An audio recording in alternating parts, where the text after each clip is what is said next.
Okay, discussion board number 5 and last of the discussion board. Woo. These are fun, I'm just saying though. Discussion number 5 is explain ways to reduce worker exposure to the COVID-19 virus. What are negative and positive consequences of each method used? So let's put this into 2 ways like we did earlier. So question number 1, or part number 1, explain ways to reduce worker exposure to COVID-19 virus. Well, there's a ton of ways you can reduce exposure. First thing I've seen a lot of people doing is rotating their workers, obviously workers down and demand is down in a lot of industries because there's not much work being on, people are back home in quarantine and such like that. So you could rotate workers, have these 5 workers work this week, and next week the other 5 workers work while the ones who worked previous week sit out or don't work. Another thing you do is, that's a big one because, if you have a lot of employees, by rotating them, then they're not all exposing each other at the same time. And all of them are minimizing their exposure to the work environment you're working in, and if whatever you do. So that's a big one. Rotate your workers, give them furlough 1 week, and the next week, have them work and other people get furlough or something like that. Another big way you can do is supply PPE. It's not called personal protective equipment for no reason. It protects its person, whatever it's on. Respirators or face masks, huge goggles or glasses or face shields, all those can be very effective in saving somebody's life from COVID-19, more than you know. So, take that in consideration and, use PPE when you need it.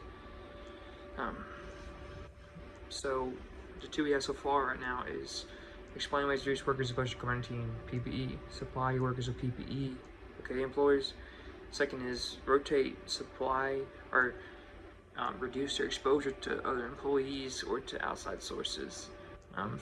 Furlough them for a week or something like that, So that's the answer. Two answers to part 1. Part 2 is what are negative, positive consequences of each method you use. Well, a negative response to obviously working furlough is you're qualifying for unemployment, but you might not be getting paid as much as you would working, because furlough, you don't know how much amount that is, but it could possibly not be as much as you make working. That's a negative one for that one. A positive for that one though would be less exposure to the outside environment, to work, to other employees, so you stay safer when you're not exposing yourself to them.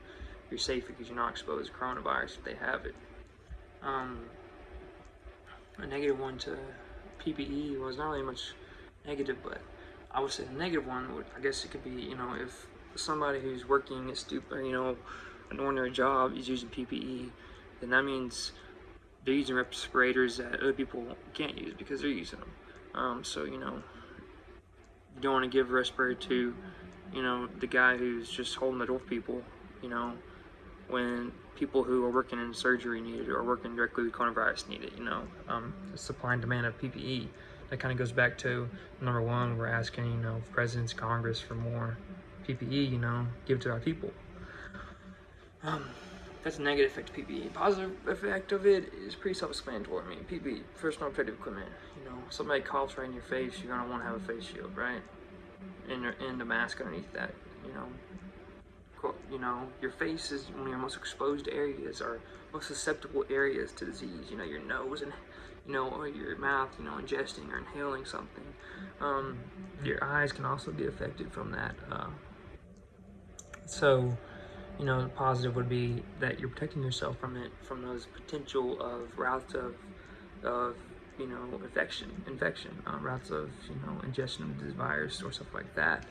So PPE is definitely a big thing you can use. Any civilian, any person in society who's going out needs to have some kind of PPE ready. Hand sanitizer, I guess, could also be PPE technically. Clean your hands after you touch something that is not, protected by you, you know, something that's outside. You know, you go to a gas station, wash your hands after you pump gas, you know, stuff like that. So PPE and rotational workers, limit exposure, those are all things that reduce worker exposure to COVID-19. Thank you.